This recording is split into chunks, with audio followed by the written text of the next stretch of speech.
Okay, what's going on, everybody? My name is Mangg, and today we're playing Battlefield 5, and I have turned down the sound real low in preparation, but we'll see.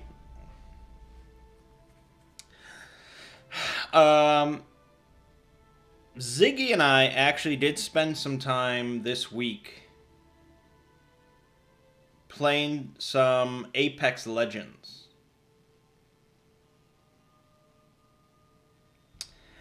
And we spent maybe, I don't know, 3 hours, maybe 4 hours, I don't know, something like that. Not a huge amount of time, but we spent some time. And I think it's fair to say at this point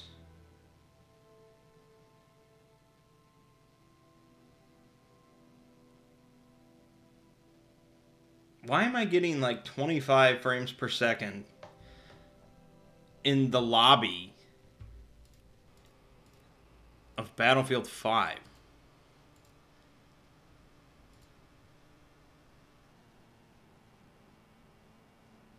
There must be something going on.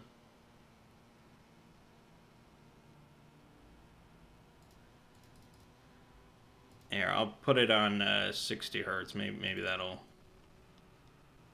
make a difference. Probably not. Look at that, like 12 frames per second. What is happening? Did I get like a workstation computer by mistake or something, and it's just not meant for gaming? Oh, there we go. Okay. It was just full screen was the problem, I guess. Anyways. So, I think it's fair to say at this point that I don't really get Battle Royale games. I just don't get them. I don't get them.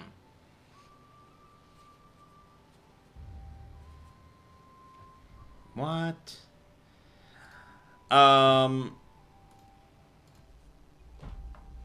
You know, we played for a few hours across a couple different nights. One session we played with just the two of us together and then some random third person every time. And then another night we played with one of my cousins.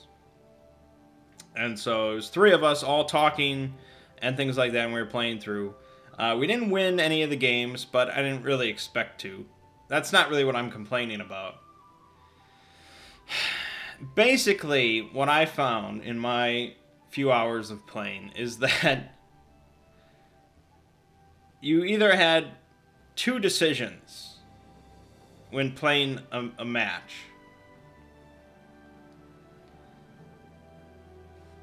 You either rushed into like a hot spot or a hot zone or whatever you want to call it, where many other people rush right at the start. You land all together, and then it's this super frenetic flurry right at the start, where you're trying to rush around and grab any weapon you can find so that you don't die and you can kill other people right away. Assuming you survive this process, you know, maybe you get a few kills or whatever, and you survive, you basically end up going into the other method of play anyways. So it's just some action at the start. But most likely, I found, you're just going to get killed. Because it's very easy to die if you just can't find a weapon right at the start. Now, maybe some of that is due to, like, map knowledge and just skill or, you know, experience, whatever. But, you know, either way, there's that frenetic combat at the start if you want. And, you know, somebody has to die. You know, that's just the nature of it. Someone is going to lose that first encounter. The other method that you can try out is landing far off in the distance on your own. Well, you know, you're with a squad, but you're not by any other enemies, most likely. And you begin the process of gearing up. So you get your first gun, then you upgrade that gun, you get some armor, you get some attachments, you get your grenades and your syringes, stuff like that. You know, you get all your gear. And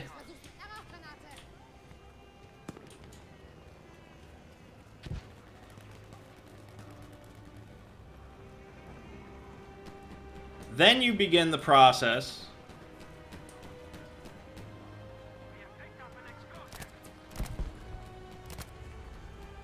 that I heard somebody else describe on the internet as tactical idling. This is like the 10-minute or so process during which you're not shooting anybody. No one is fighting anything at this time. But you are under the constant assumption that there will be someone around the next corner or around the hill or in the building or whatever. It's this stage of caution and paranoia in which there could be an enemy anywhere, but there really never is.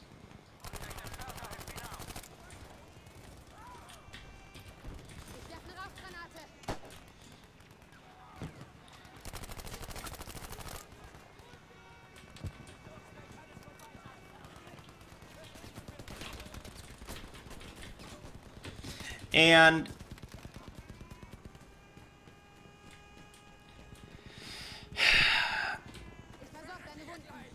what you're supposed to be doing during this period, you know, why people find it compelling, I suppose. What the hell? Is you're meant to be constantly finding new and better gear. You are meant to be figuring out where you want to move on the map, you know, what direction you want to head, and what is the best way to traverse the map to get to where you want to go that gives you the most advantage, and so on and so forth. And you want to be very tactical minded. And it's tactical idling. In my day, we just called it fucking about, because you're spending basically 12 minutes or so doing nothing. As far as I'm concerned. I mean, obviously, experts will say, no, you're doing a lot. This is a very important part of the process if you want to win.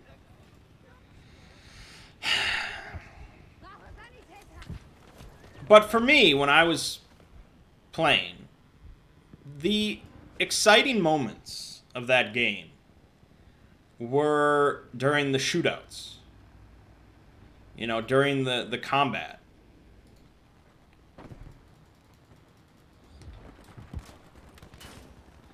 When you're getting into these engagements with other players and you're shooting them, you're trying to survive and you hope you win and blah blah blah. That was the exciting part.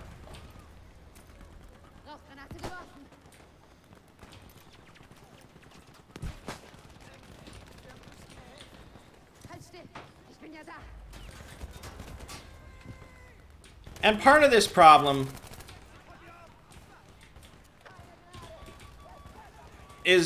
does stem from my personal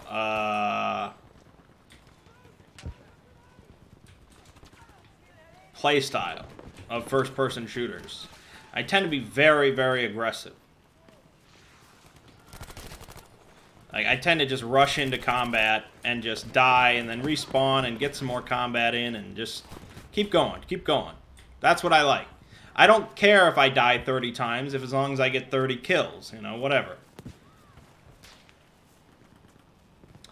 And so that's why Call of Duty was always, you know, my preferred game.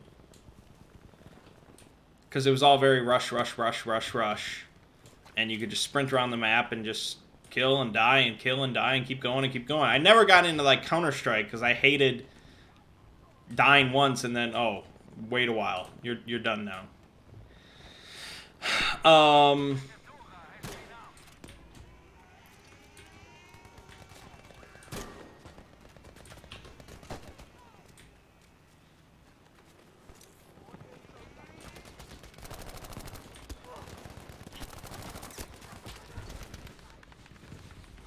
And so, you know, like I said, you can rush in Battle Royale games. You can rush in Apex Legends.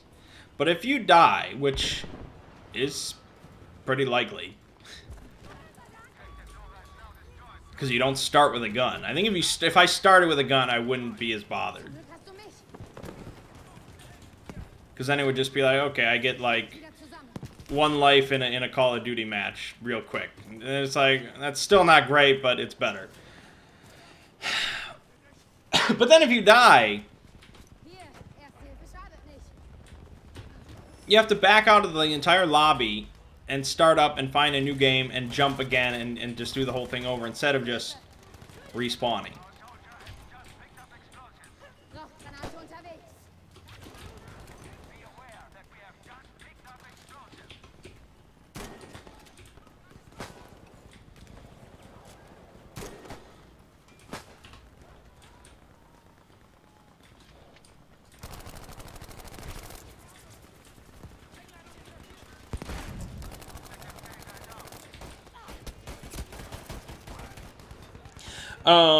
What was I talking about? Right, anyways.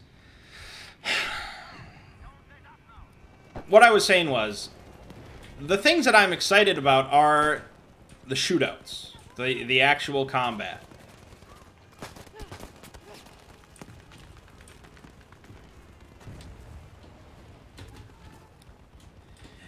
And so if I am only interested in doing the combat, why would I spend my time running around for 10 minutes? Damn it. Instead of just playing a game such as Battlefield 5, where I can just respawn as, you know, many times and just keep getting into the combat.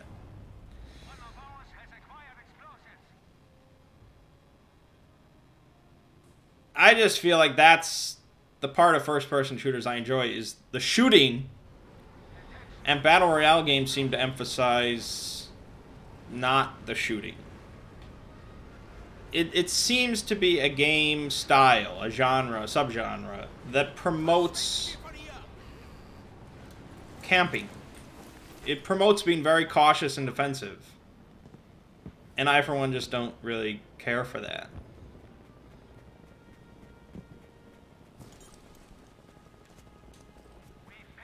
Like, Apex is a little bit better because you can go down and get revived. As unlikely as it may seem. But, yeah, I've been having so much more fun with Battlefield 5 than I have with Apex Legends. And I'm playing Battlefield 5 by myself. So, not even the allure of camaraderie and friends can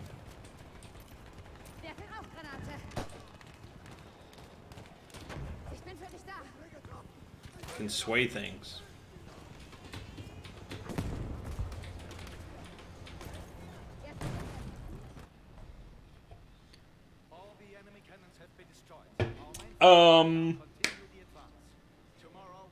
So yeah, I think it's just a genre that's going to pass me by, much like MOBAs. You know, I have no interest in playing MOBAs because it's just, I don't even, it's just so boring. I don't even know how to explain that one. Because those are much more active, but still, I don't know, I just, the clicking and back and forth and just the tug of war style thing, it's just, I don't know. So anyways, moving on, now that we've talked about that for 15 minutes. This week on this channel, of course, we had Final Fantasy 13. There are 8 more videos in that playthrough, so probably a couple weeks until that's done. We also finished Simulacra and started up another detective-style mystery-type game, Orwell.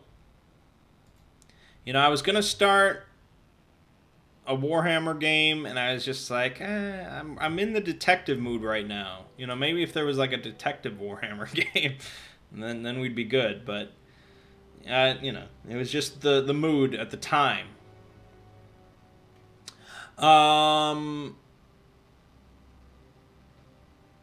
That's pretty much it. Orwell is probably not going to take a huge amount of time, although there is 2 chapters.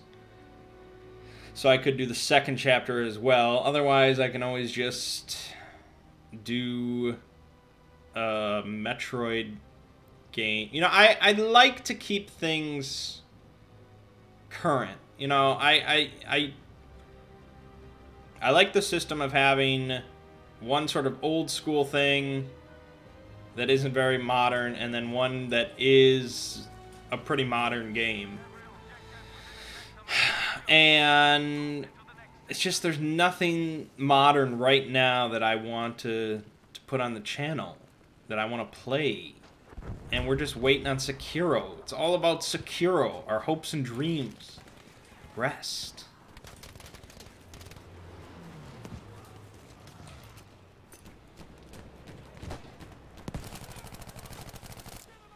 Look at those aiming skills I got. Incredible.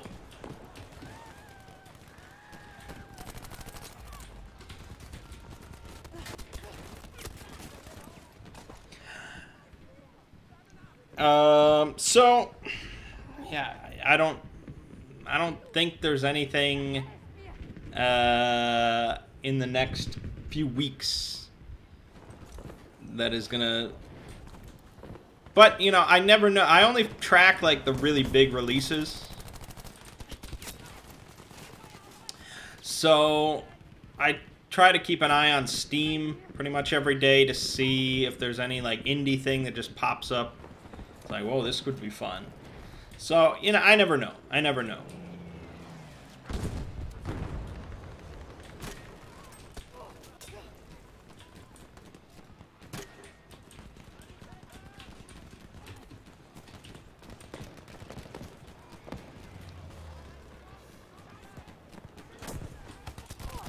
God damn it. But that's pretty much that. Over on the Exploring series, we had Dr. Bright, which was a video that I enjoyed putting together, and I thought was a pretty decent video.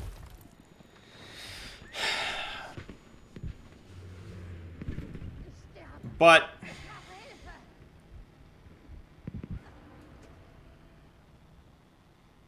it's kind of like, what's like the best comparison?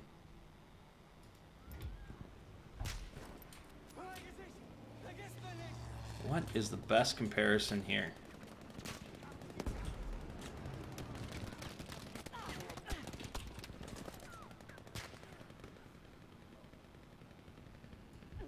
I thought of one, but I don't know. It's not very relevant and it's not very modern, but like it's like if I put out a video, a lore video on like Screech from Saved by the Bell.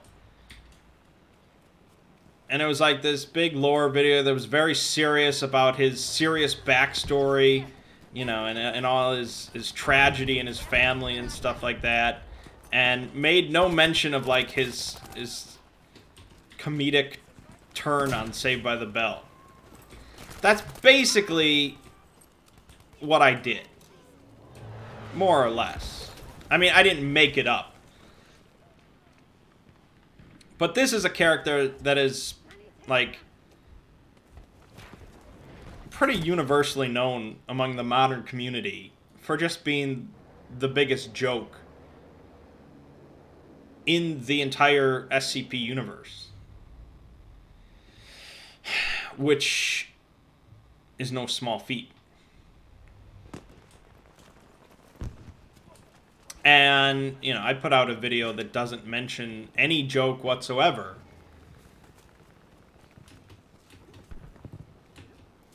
And so it's not like I was wrong to do so, or, you know, it's not an effective video or whatever. It's just...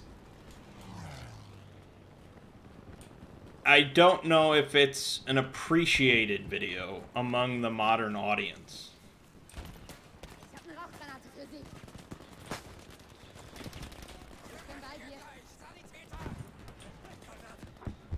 If you look at the comment section on that video,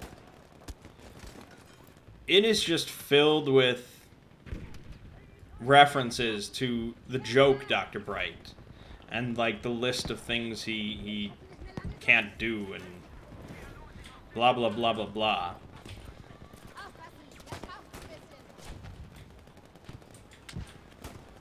And there are some comments that are like, wow, I didn't know this about this character. You know, that's really interesting. This is tragic. You know, it's really opened my eye. Blah, blah, blah. But most of the comments are about nonsense.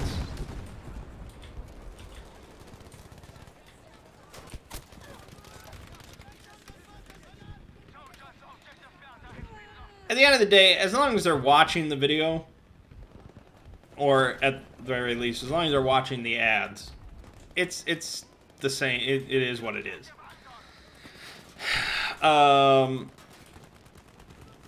And I did at least get a comment from Dr. Bright himself, the actual author, the creator, who gave it his full approval. He said it was awesome. So that was good. That was what I was really concerned about. That I sort of got everything right, at least to the serious version of the character. So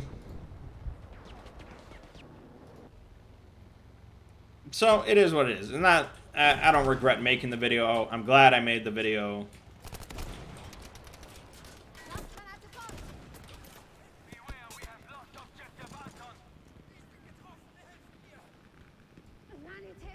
But, you know, you go on, like, the SCP subreddit, and one of the top posts of, like, all time on that subreddit, with, like, last time I checked, it had, like, 8,000 upvotes.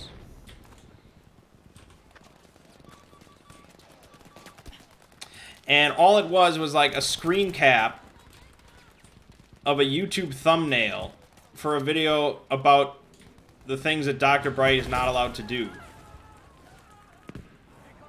That's basically it. That was the entire thing. 8,000 upvotes. And meanwhile, my video got posted there and got like 30 upvotes. Not that that means like, I'm not like, oh man, I really wish I got the upvotes. I need them. They pay my bills. I'm not saying that, but it's just like, that's sort of indicative of the community at the moment. At least the community at large.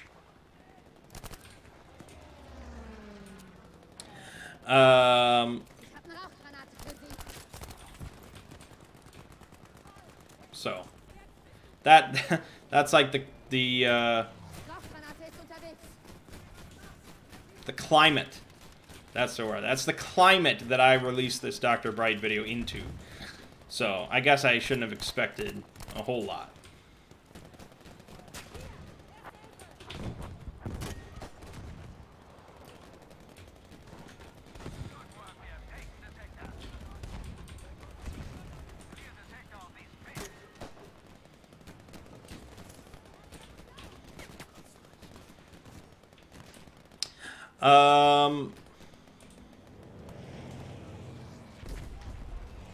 Yeah, anyways. This week, then, I was working on a video on the Hanged King. Honestly, that video took me longer than probably any SCP video so far. Not really sure why. But it did. I mean, it is a 30-minute video, so that is part of it. And it does cover 2 SCPs, one of which is decently long, and a whole tale, which is also decently long. So there's a lot of content in there, and I had to sort of suss out what I wanted to put in this video, what was important, and I also had to decide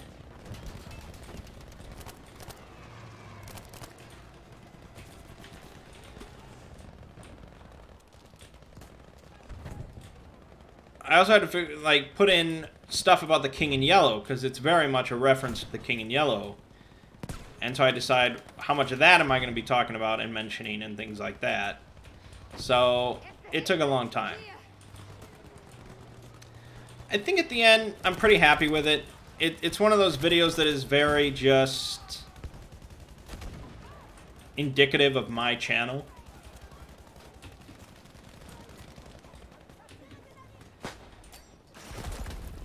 You know, like, no other SCP channel at this moment would put together a video like this. Part of that is due to pretty much all of them are reading channels.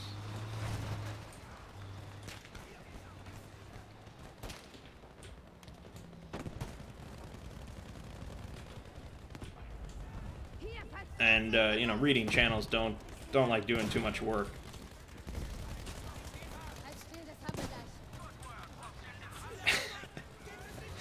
You know, I don't mean to throw that much shade on reading channels. Because, you know, I'm in a Discord with a bunch of them. They are good guys. Most of them. But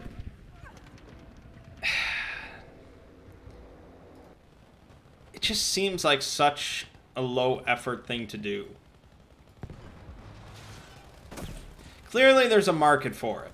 And, you know, if there's a market for something, by all means. I think it's more just me being upset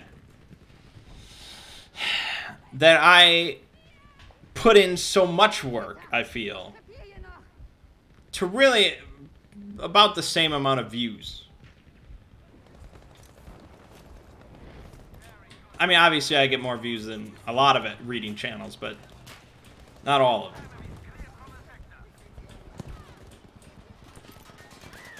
I'm not gonna stop doing what I do, because I do enjoy it.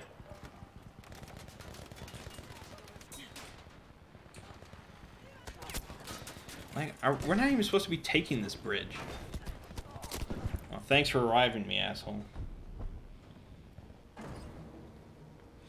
What was I talking about? Reading channels, yeah. Maybe there's more to it that I don't realize.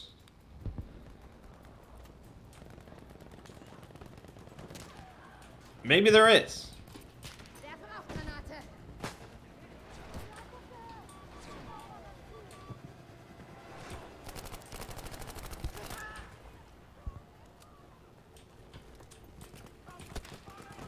Damn.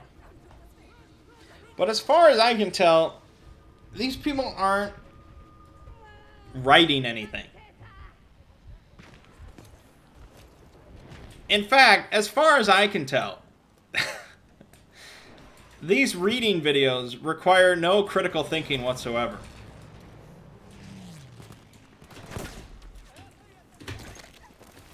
Damn it.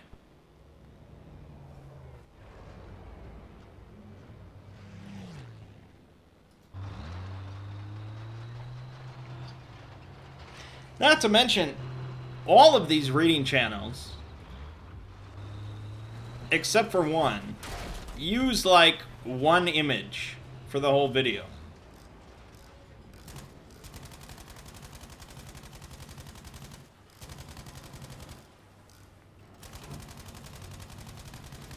Maybe like 2 images.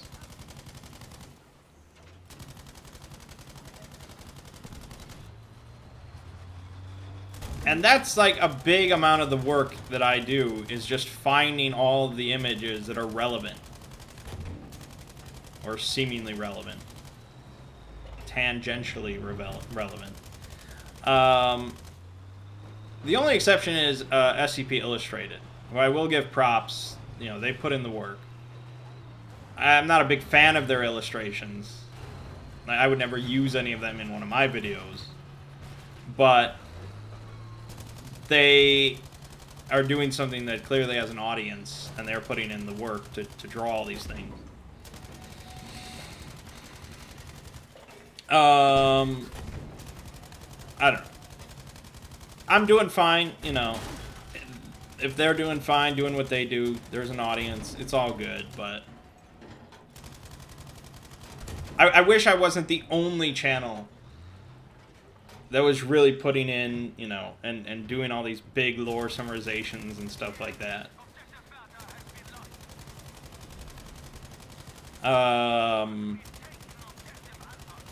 There are a couple other channels, but they don't do the artwork thing, which, you know.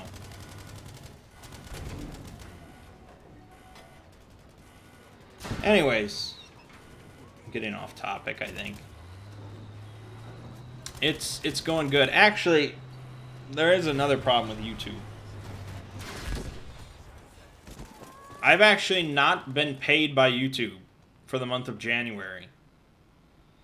Normally, the payments get put through. Like, maybe not, like, they don't appear in your bank account, but you are made aware of the payment amount on the 21st, usually, of a month, the following month, sometimes the 22nd. So the 21st of February came and went, 22nd came and went, still nothing. The AdSense guidelines says that it takes between the 21st and the 26th. So on the 26th, I got in touch with creator support, and I'm like, you know, what's going on here? Is there any info? And they were just like, well, you know, let me look here. Oh yes, it does seem that you are not being paid yet. And creator support doesn't know anything. I mean, they know all the basics, but they really can't do much. They're there to just be the frontline defense against all the really stupid people. And if they determine that you have a legitimate problem, they forward it to another team. So my problem got forwarded to another team. Creator support said, you'll hear back in a couple days. A few days later, I sent another email. I'm like, any updates? And they're like, oh, sorry for the, you know, the wait, but you know, we're still working on it. So now it's March 3rd. I still have not heard. I still have not gotten paid.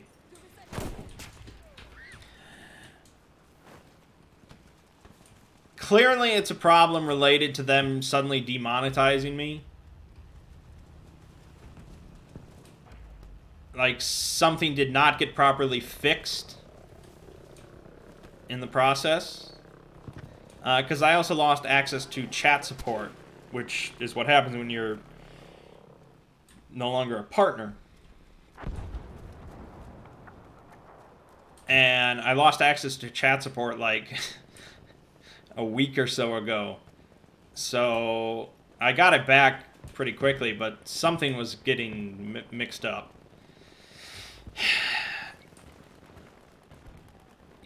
Yeah, as long as I get paid, even if it takes like a month, it's fine. But I don't want to have to go and make a video saying YouTube stole, you know, money from me or something like that. that this just never goes through.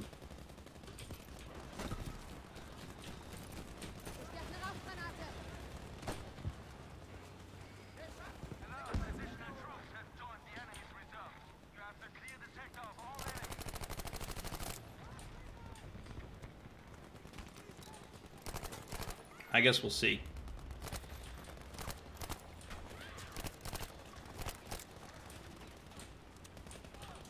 You know,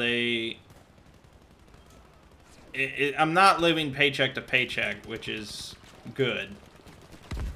Because that would be pretty bad with YouTube. But they've got issues, no doubt about it. I'm glad you're enjoying the podcast format. That was a good idea from a fan for me to do.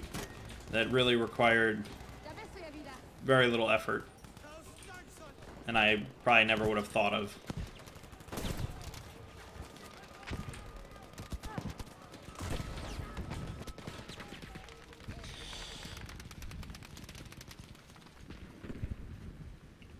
But anyways, I ended up liking the Hanged King video because Aligata is pretty cool, and I got to talk about the King in Yellow, which I never made a video on, technically. So I was pretty happy with it.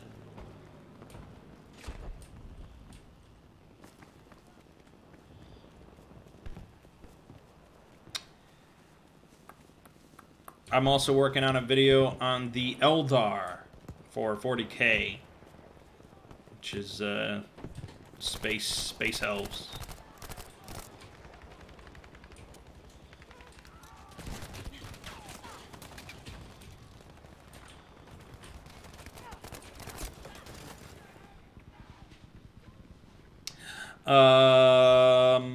Yeah, moving on.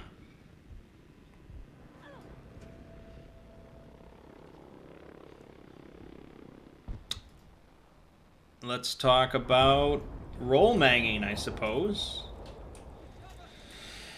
We had our third session of the funnel. Which, yeah, I don't think we're the only group to take 3 sessions to do a funnel. Because there are some pretty long funnels. But we might be the only group to do 3 sessions of a funnel and end with only 4 character deaths.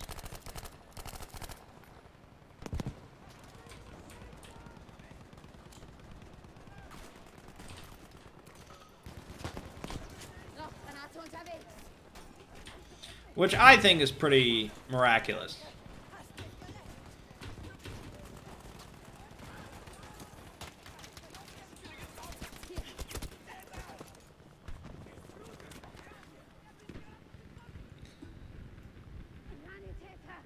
Where do we leave off?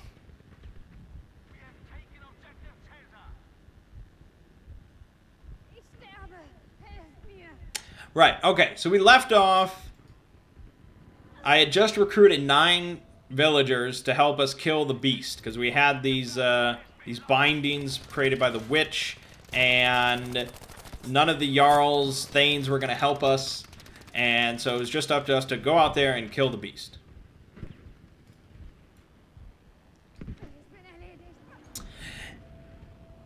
While we were waiting, because we were planning to go out with the next sacrifice, and we were going to prevent the next sacrifice by killing the beast then, so that we wouldn't have to like go hunt down in its lair.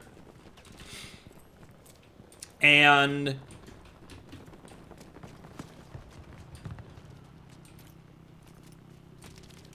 I decided that Gug, you know, trying to play these characters to their specific personalities, I decided that Gug would not be content just running out there and sacrificing himself in this great battle.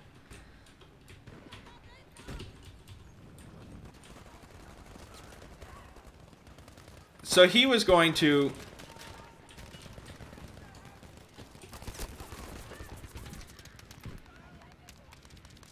go to the wall inside the town at night.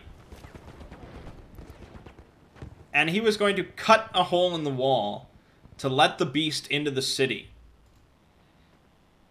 Because, you know, Gugg's an asshole. And he's not very sentimental.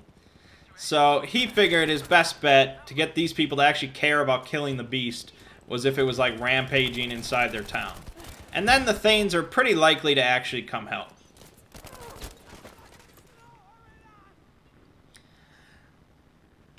So there were some misadventures involving some kids that he tried to bribe to go away from the wall.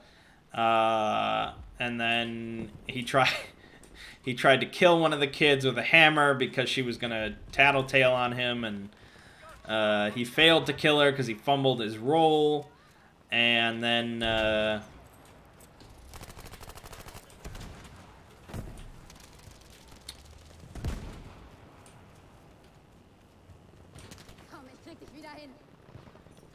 he fled the city, and then he cut the wall. He cut it into the wall from outside of the city where no one was watching.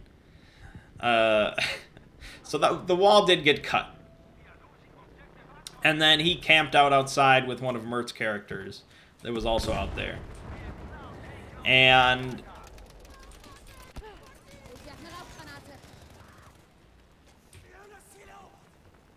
sure enough, during the night.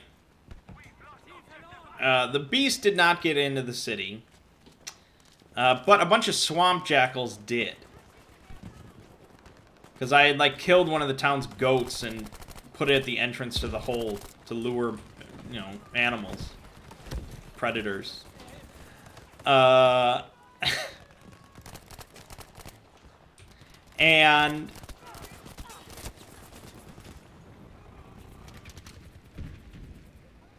so the swamp jackals ended up killing 6 people before they were finally put down by the Thanes.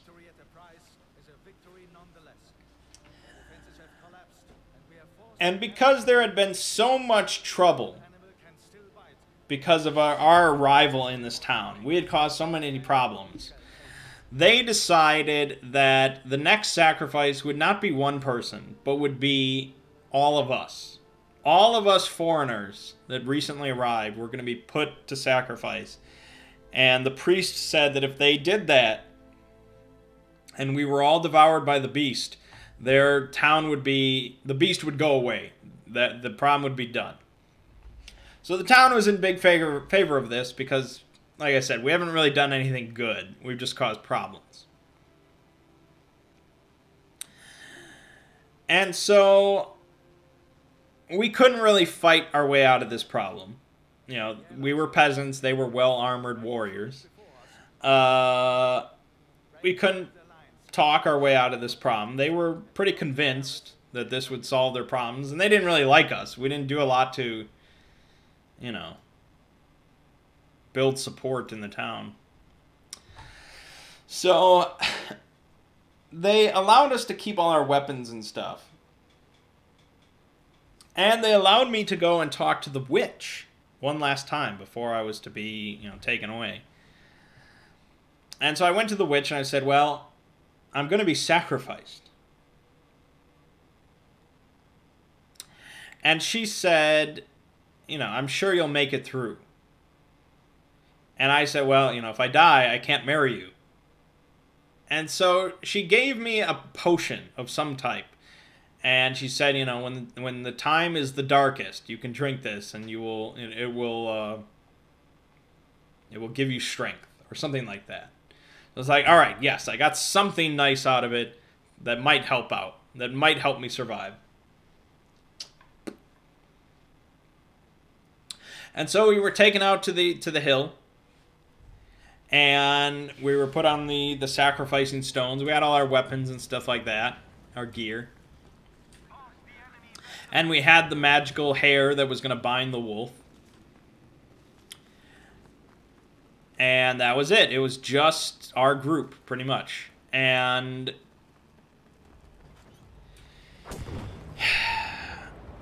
the beast arrived. We were all kind of in hiding but Ziggy had us roll, like, our lowest agility characters to see if we, like, fucked up. And, of course, my lowest agility character was Sloopy with his 3 agility.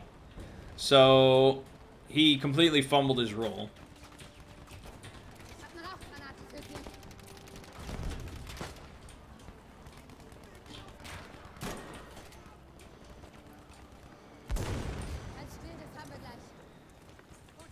And so we basically decided he was just sort of standing there on the sacrifice stone, just looking at the beast through his spyglass. And what's worse is, like,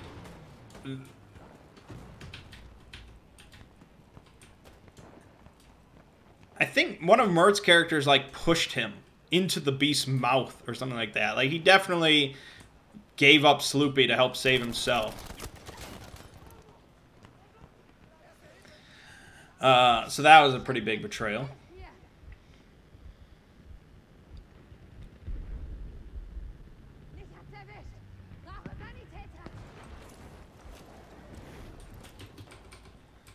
And so Sloopy, of course, was devoured very, very quickly. No doubt about it. Which is pretty much what I expected from the start. I mean, nobody expected Sloopy to make it to the end. But it was sad, because he was Sloopy Dunbar.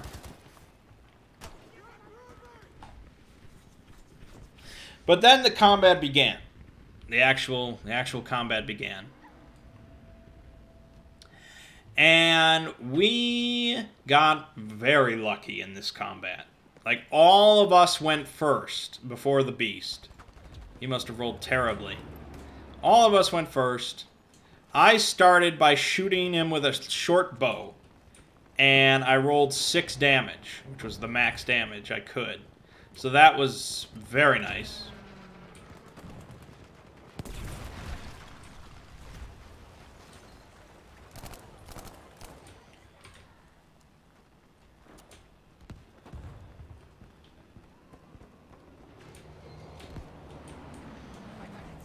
And in the same round, Mert's character that had his Warhammer, so it was like 1d8 damage, he connected with a hit, and he rolled like max damage. So Ziggy was just stunned at how much damage we'd put out in one round. And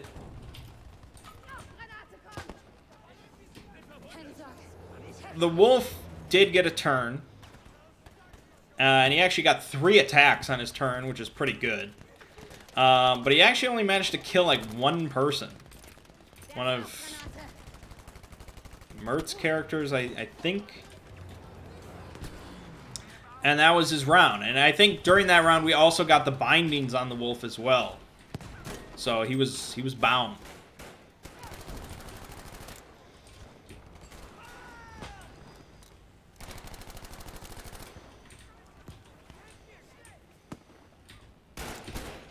God. Meaning, now that he was bound, we could actually kill him, and when he died, he wouldn't regenerate. So that was good. The next round, the second round, Mert's Warhammer character hit again for a good chunk of damage, and like we killed the beast in 2 rounds. It was amazing. Amazing. So this big climactic battle with the beast, and 2 characters died.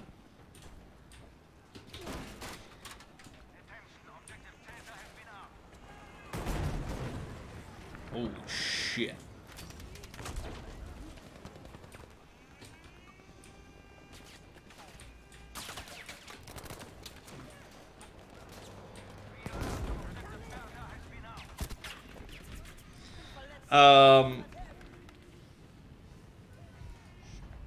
So yeah, Beast was dead. That was great. We immediately leveled up to level 1. So a good chunk of the session was spent just leveling up. But, you know, it's a cool process. And so we each picked one of our characters to become level 1. I, of course, picked Artemis. Ziggy decided that he wasn't going to follow the rule that if you were a certain race, you had to be that race's class. So it allowed some... Because otherwise I wouldn't have picked Artemis, because I would have had to been a halfling class, which is like a thief with dual fighter capabilities. So luckily I became a wizard. And we rolled all our spells randomly, and the mercurial magic effects randomly, and it was all just... It was just fun. It was fun stuff. But now that we were level 1, we returned to the city as heroes, for we had killed the beast. Heroes! We were treated to like a feast in our honor and stuff like that. And I think Phil's character is now a cleric, like, shamed the priest of the town, you know, who had believed that we were meant to be sacrificed. So he just shamed his ass.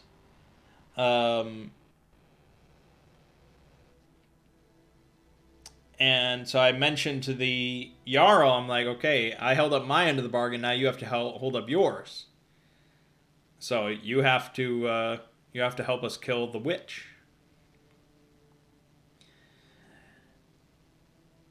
And he said, you know, if that's the favor you require, then that's what we'll do.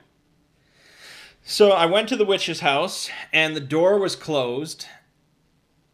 And she's like, oh, you've slain the beast, then we are to be wed. And I'm like, yeah, that's right. And she said, all you have to do is just open the door and come in. And it's like, whoa. You know, that seems pretty shady when you say something like that. And I'm just like, whoa, you know, if this marriage is not official in the eyes of the Jarl and stuff, you know, if this is not officiated, we're going to have problems.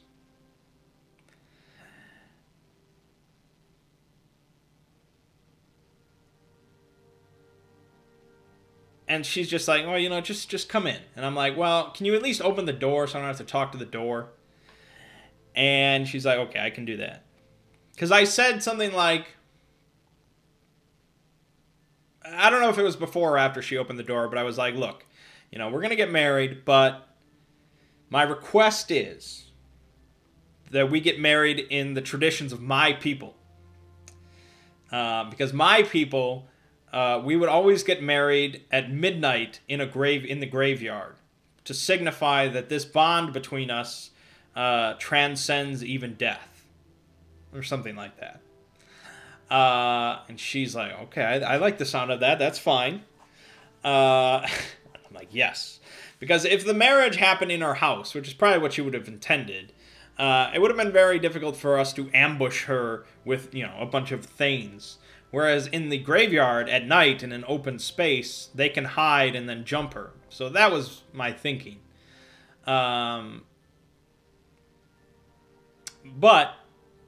she's like, well, first, before we do that, you just let me give you a kiss. Or something like she wanted a kiss. And so, of course, I gave her a kiss. And she immediately turned into a beautiful young maiden. Oh. And behind her, there was like this fiery demon figure that was apparently her husband. And he was just like, you know, enough of this foolery. And then she gave me a gift, a parting gift of like this magical chainmail. And then she went with the fiery demon through like a portal and they disappeared. Okay. Now that sequence is in the actual adventure. It's in the module. I read it afterwards. So that was what was going to happen the entire time. The whole idea is that a character is meant to be completely repulsed by the idea of marrying her. But if they actually are willing to go through with it, it's like, oh, it's all awesome, and here's a gift, and yeah. Never mind that I was, of course, planning to murder the shit out of her. But it all worked out. So I did not want to go into the house, but I did want to loot it. So I sent in Gug, and he looted the house, and it was all good. And we got a bunch more stuff out of it. So that's all well and good.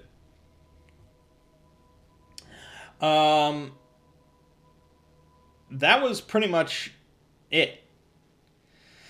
But like the final 45 minutes or so of the session, maybe like an hour, it was it felt like a lengthy discussion, was sort of about what to do now, but also about making money. At first we were like, well, we're level 1, we could go into that tomb now and just search for treasure, but it seems kind of dangerous. And one of Thomas's mercurial magic effects, one of his spells was like detect magic. And the mercurial magic effect, determined randomly, was whenever he cast detect magic, one object within 20 feet turns into solid lead, and another object within 20 feet turns into solid gold. And we were like, wow, solid gold. Like, and it specifically said that the object that turns gold either doubles in value or is worth 1 gold piece. Whichever is more, I think is what it says. I'd have to double check. Wherever the hell that effect was. It doesn't really matter. Oh, yeah. Yeah, whichever is more. So twice its normal cost or 1 gold piece, whichever is more. So we figured, at first, we were like, okay, let's just take, like, fruit. Let's just take bushels and bushels of fruit and just turn it into gold. Because basically, you take, like, 20 apples. Half of them will eventually become lead. Half of them will become gold. You do 2 at a time. But then you take all the lead apples, and you turn half of those into gold, and half of them, the lead just becomes more lead. Like, it just, whatever. And then you keep doing that until you have 1 lead apple left. And then you just take, like, a stick or something, or whatever, and then you turn the final apple gold, and then the stick into lead, or something like that. That was our first idea. But then we were like, well, we have to deal with selling all these golden fruit for 1 gold piece each. Why don't we just cut out the middleman and just take copper pieces and turn them into gold? And then, boom, we just have gold pieces. And that was the plan for a while. We were just going to take all of our copper, which was like 250 copper, and we were just going to turn those into 250 gold pieces. Boom, easy money. Even if it takes a long time, because he has to roll every time he casts the spell, and he might lose access to the spell for a day. So, we may have to spend a year in the town or something, whatever, time skip. But free money, easy money, perfect. We never have to worry about gold again. Except Dungeon Crawl Classics don't play that way. Because there's always a downside to casting magic. And that came in the form of essentially critical failures. Anytime you would roll basically a 1 on a spell cast,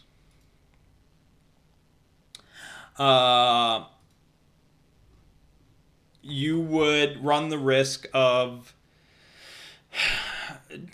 multiple different effects, like misfires or patron taint. If you have a patron, they might not like it, or corruption. Now, technically, detect magic is a clerical spell, and so clerical magic does not have any corruption associated with it. However, I had to specifically look this up, where it says that if a wizard gets a cleric magic, which there's a few spells that a wizard can get, they roll it with a -2, because it's a clerical spell, and additionally, on a result of natural 1, the wizard suffers a 50% chance of major corruption or misfire rolling on the generic tables. So no matter what, if you roll a natural 1, there's a 50% chance that there's going to be major corruption. So that's a 5% chance per spell cast, but when you're casting this spell 250 times, you're going to get a few major corruptions. You're going to get a few 1s. So what is major corruption? Well, Major corruption includes stuff like a face growing on your back, you losing 2d10 pounds in 1 month and suffering a -1 penalty to stamina,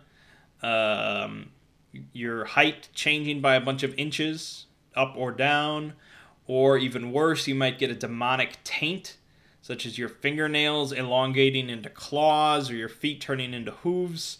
Your skin might change color, horns grow from your head, stuff like that. Most of it is not really like mechanically bad. There are a few things that are a little bad. Most of it's not mechanically bad, but almost all of it is like makes you more hideous. And, just makes you look corrupted. And Thomas was not willing to go through this process just for the sake of 250 gold pieces. Which, to be fair, for us was quite a bit of money. Quite a bit of money. It was multiplying our current wealth by like 100. But he's level 1, and Ziggy said if we automated this process 250 times, he would get 3 major corruptions. And maybe he would get, all effects that he could hide in some way, but probably not. And he just was not willing to go through it for that little money. So it's like, okay, as much as I tried to convince him, he wasn't going for it. So we're like, okay, we're not going to do that then. So then we started thinking, okay, well, we're focused a lot on the minimum value of a golden object being 1 gold piece. What if we look more at the fact that it will double the value? And it's like, what if we take something that's really valuable and then just double the value? And the argument fell onto the magic chainmail that the witch gave me. Because although we could use it on a couple characters, it wasn't like super duper amazing. It was like a +1 chainmail or something like that. The fact that it was magical meant that it was worth more. And so we decided that basically just statistically, it looks at the value of the item if we were to sell it, and then it just doubles that value. So even though taking this chainmail and turning it into gold makes it sort of less valuable, like it's no longer usable as a chainmail, so the value sort of shifts, but we just took it numerically, it just doubles the value of what it was, just to make things easy. Now the problem here is you really only get 1 chance, because whenever you cast that spell, 1 object turns lead, 1 object turns gold, doubling in value. If it turns gold from its current magical status, it becomes worth a lot more. Like, it went from 300 to 600. But if we fuck up the first time and it gets turned into lead instead, because, again, random, a lead chainmail suit or shirt is not worth very much at all, because, it's not worth, like, you basically, like, melt it down or something like that. So Ziggy said that if it turns into lead, it will become worth 90 gold pieces, which is still pretty good, but not 600.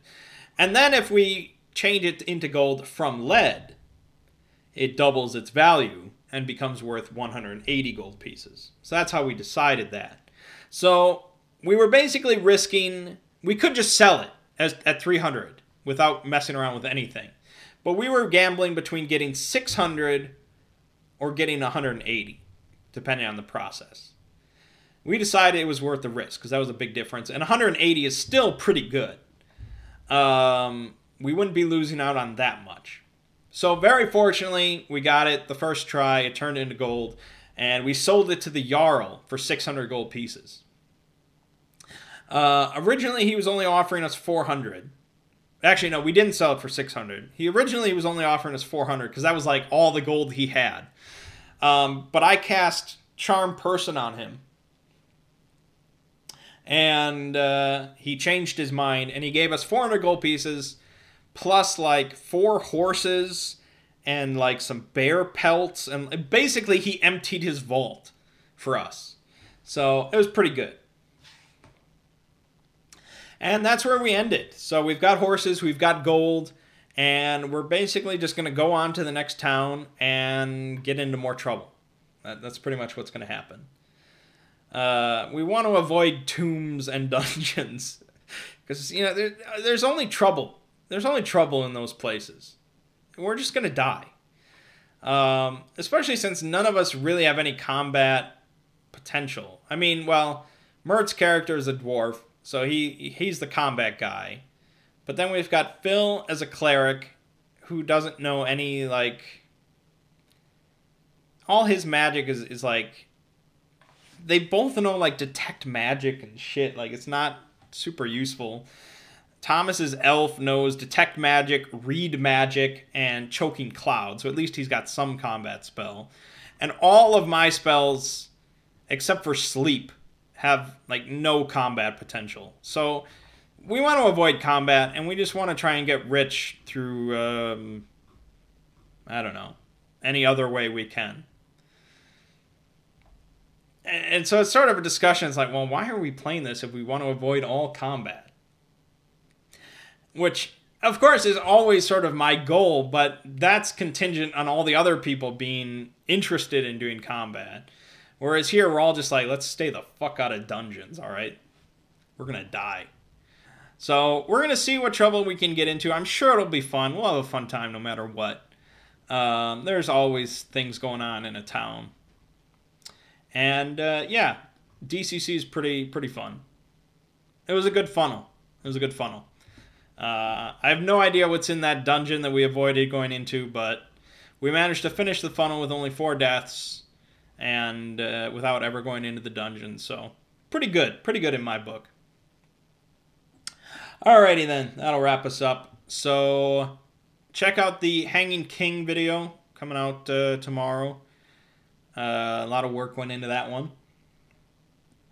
And the Eldar video coming later this week. We got more Final Fantasy 13 and some Orwell. And who knows what else the future might hold. My name is Mangg. This has been Hanging with Mangg. I'll see you fine folks next week.